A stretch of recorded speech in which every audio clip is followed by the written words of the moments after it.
পেয়ারা মাখা খেতে গিয়ে আমার সাথে কি হলো। আসসালামু আলাইকুম সবাই, কি অবস্থা, কেমন আছে? আশা করি অনেক ভালো আছে। আলহামদুলিল্লাহ আমি অনেক ভালো আছি।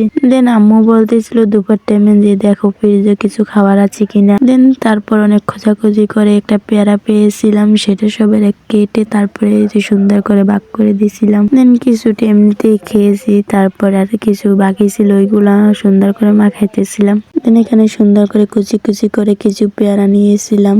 এখানে প্রথমে দিয়েছিলাম নুন, তারপর একটু মরিচের গুঁড়া, ভাজা মরিচের গুঁড়া ছিল ওইটা দিয়েছি। কিছু দিয়েছিলাম একটু চিনি, যদি কাসুন্দি থাকতো তাহলে অনেক ভালো লাগতো, কিন্তু কাসুন্দি ছিল না। এরপর সুন্দর করে ডরে মরিচ গুলো তারপরে তো মাখিয়ে নিয়েছিলাম। পেয়ারা মাখাটা অনেক মজা হয়েছিল, কিন্তু বাট একটু ঝাল বেশি হয়েছে। তারপর আমি সুন্দর করে আবার ধুয়েছি, পানি দিয়ে ধুয়ে তারপরে খাইছি।